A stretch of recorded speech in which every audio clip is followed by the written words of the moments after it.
BrahMos missile India की बढ़ती military power का सिंबल है। ये इंडिया और रशिया की स्ट्रांग पार्टनरशिप का सबूत है। इस पावरफुल वेपन को इंडिया के defence research and development organisation यानी डीआरडीओ और रशिया के एनपीओ मैशिनोस्ट्रोयनिया ने मिलकर बनाया है। ब्रह्मोस नाम भी इसी कूनपरेशन को दिखाता है। इसमें इंडिया की ब्रह्मपुत्र नदी और रशिया की मोस्कवा नदी के नाम मिले हैं। इस यूनिक पार्टनरशिप ने दोनों देशों की बेस्ट टेक्नोलॉजी को एक साथ लाया। ये कोलैबोरेशन सिर्फ एक मिसाइल बनाने के बारे में नहीं था।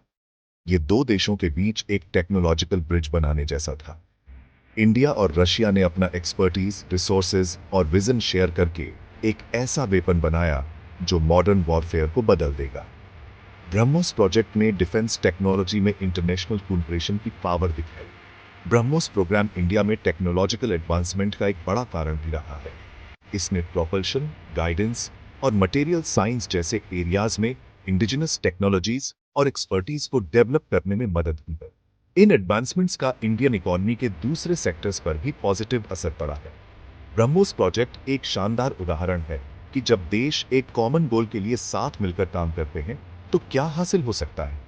ये इंडिया और रशिया की लंबे समय से चली आ रही पार्टनरशिप और ग्लोबल सिक्योरिटी के लिए उनकी साझा प्रतिबद्धता का प्रमाण है। ब्रह्मोस मिसाइल अपनी जबरदस्त स्पीड और एक्यूरेसी के लिए फेमस है। ये एक सुपरसोनिक क्रूज मिसाइल है, यानी ये आवाज की स्पीड से भी तेज चलती है। असल में ब्रह्मोस मच 3 तक की स्पीड पकड़ सकती है, जो आवाज की स्पीड से 3 गुना ज्यादा है। ये इसे दुनिया की सबसे फास्ट क्रूज मिसाइल्स में से एक बनाता है। लेकिन स्पीड बिना एक्यूरेसी के कुछ नहीं। ब्रह्मोस बहुत ही प्रिसाइज भी है। इसकी एक्यूरेसी रेट कमाल की है, मतलब ये अपने टारगेट को बिल्कुल सटीकता से हिट कर सकती है। ये इसके एडवांस्ड गाइडेंस सिस्टम की वजह से है, जो इनर्शियल नेविगेशन और सैटेलाइट गाइडेंस का कॉम्बिनेशन इस्तेमाल करता है। इससे मिसाइल अपने रास्ते पर रहती है और अपने टारगेट को बहुत ही प्रिसिजन के साथ हिट करती है। ब्रह्मोस की स्पीड और प्रिसिजन इसे एक खतरनाक हथियार बनाती है, जो अद्भुत ताकत और एक्यूरेसी के साथ टारगेट्स को मार गिराने में सक्षम है। दुश्मन की पोजीशन को जल्दी और सही तरीके से टारगेट करने की इसकी क्षमता इसे मॉडर्न वॉरफेयर में गेम चेंजर बनाती है। ब्रह्मोस मिसाइल सिर्फ फास्ट और प्रिसाइज ही नहीं है, इसे डिटेक्ट करना भी मुश्किल है। ऐसा इसलिए है क्योंकि इसका रडार क्रॉस सेक्शन या आरसीएस कम है, जिसका मतलब है कि दुश्मन के रडार सिस्टम्स के लिए इसे पकड़ना मुश्किल है। ये स्टेल्थ कैपेबिलिटी इसके एरोडायनामिक डिजाइन और इसके कंस्ट्रक्शन में रडार एब्जॉर्बेंट मटेरियल्स के इस्तेमाल से हासिल होती है। डिटेक्ट करना मुश्किल होने से ब्रह्मोस को एक बड़ा टैक्टिकल एडवांटेज मिलता है। ये बिना पता चले अपने टारगेट के पास पहुंच सकती है, जिससे दुश्मन के लिए समय पर रिएक्ट करना मुश्किल हो जाता है। मॉडर्न वॉरफेयर में सरप्राइज एलिमेंट बहुत जरूरी है और ये ब्रह्मोस को आम मिसाइल्स पर बढ़त देता है। ब्रह्मोस की स्टेल्थ कैपेबिलिटीज इसके एडवांस्ड इंजीनियरिंग और डिजाइन का सबूत है, जिससे ये बनी है। स्पीड, प्रिसिजन और स्टेल्थ का ये कॉम्बिनेशन इसे एक सचमुच पावरफुल वेपन सिस्टम बनाता है। Section 4 hitting the mark BrahMos का गाइडेंस सिस्टम।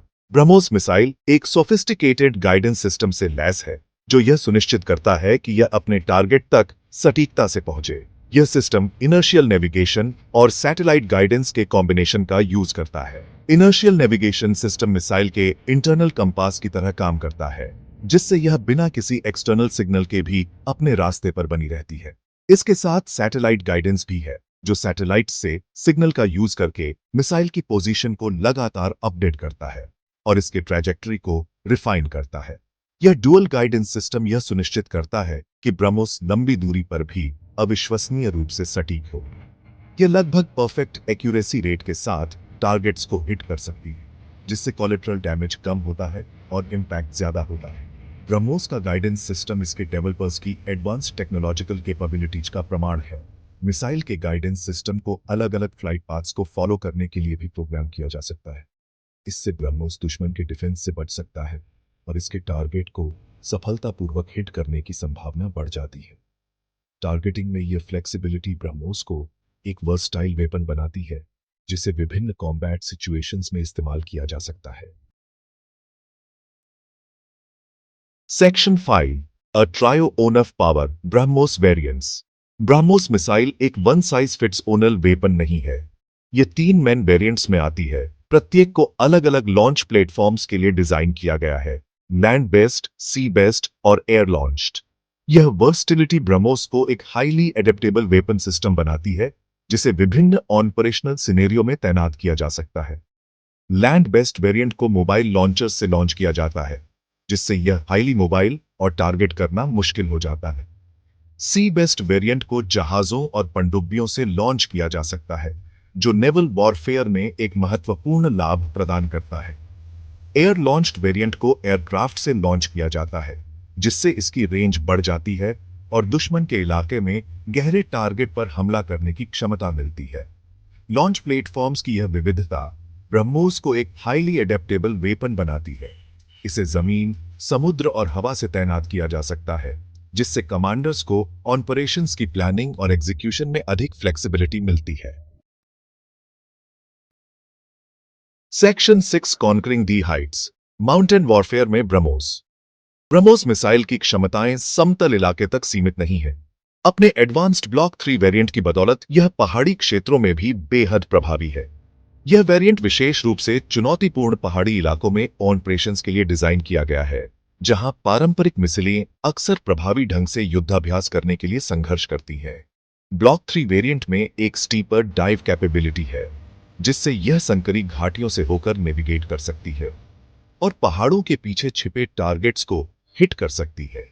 यह इसे भारत के लिए किसी भी संभावित संघर्ष में एक महत्वपूर्ण एसेट बनाता है।